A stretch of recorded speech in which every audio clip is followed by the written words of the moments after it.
God of gaps की मिसाल भी जरूर देंगे और मिसाल देंगे कि पहले ज़माने में बिजलियां कड़कती थी तो लोगों ने किसी एक खुदा की तरफ और बारिश होती थी तो दूसरे खुदा की तरफ मंसूब कर दिया, उनके पास दलील नहीं थी। यह हमारा वर्ल्ड व्यू है ही नहीं, यह हमारा वर्ल्ड व्यू है ही नहीं, क्योंकि नेचुरल फिनोमेना के प्रोसेस की इंटरप्रिटेशन को जान लेने से यह कहां से साबित हो गया कि गॉड एग्जिस्ट नहीं करता है। इस पर मैं इंशाअल्लाह अभी आगे बात करूंगा।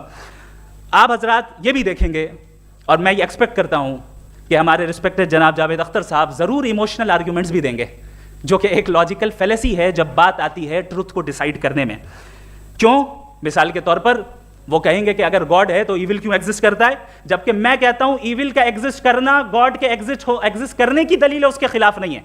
चूंकि अगर गॉड है तो हम सब उसके सामने अकाउंटेबल हैं, और अगर हम अकाउंटेबल हैं तो अकाउंटेबिलिटी के लिए इविल का मौजूद होना जरूरी है, उसके बगैर हम अकाउंटेबल नहीं हो सकते। और अगर हम अकाउंटेबल नहीं हैं तो हम जनाब जावेद अख्तर साहब से पूछेंगे कि आप बताएं कि फिर सफरिंग इस दुनिया में क्यों है? अगर खुदा नहीं है तो सफरिंग क्यों है? और उन लोगों के जज्बे का क्या जिनके अंदर सफरिंग के बाद इंतकाम लेने का जज्बा पाया जाता है और वो इस दुनिया से ऐसे ही चले गए, क्या उनकी सारी तकलीफें बेकार चली जाएंगी? अब आ जाएं उसी एग्जाम्पल की तरफ कि बॉल, मुझसे अगर कोई पूछे इस बॉल को किसने बनाया या इस एक्सपेंडेड बॉल को किसने बनाया, मैं कहूंगा कि चूंकि ये यूनिवर्स और इस यूनिवर्स की तमाम चीजें कॉन्टिंजेंट हैं। कॉन्टिंजेंट होने का मतलब ये होता है कि जो अपने एग्जिस्टेंस पे किसी के ऊपर डिपेंड करती हो, तो जाहिर है ये यूनिवर्स कॉन्टिंजेंट है। और अगर कोई चीज़ कॉन्टिंजेंट नहीं है तो मैं रिक्वेस्ट करूंगा कि मुझे दिखा दें कि कौन सी चीज़ यूनिवर्स में कॉन्टिंजेंट नहीं है, हम भी ज़रा गौर कर लें और हम भी देख लें।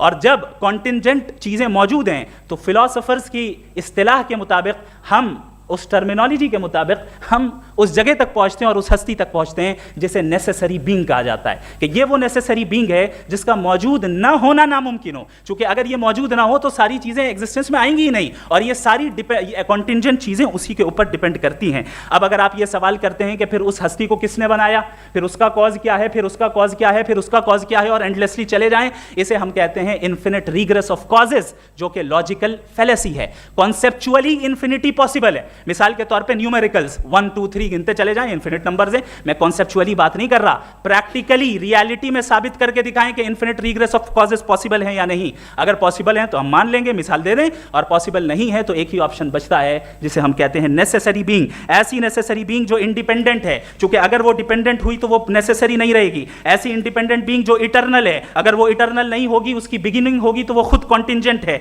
ऐसी बीइंग जो पावरफुल है, क्योंकि कॉन्टिंजेंट को एक्चुअलाइज करने के लिए पावर चाहिए। ऐसी बीइंग जो इंटेलिजेंट है और नॉलेजेबल है, क्योंकि ये यूनिवर्स स्पेसिफिक फॉर्म और स्पेसिफिक लॉज ऑफ नेचर के तहत प्रिसाइजली चल रहा है। Thank you. थैंक यू मुफ्ती साहब। मैं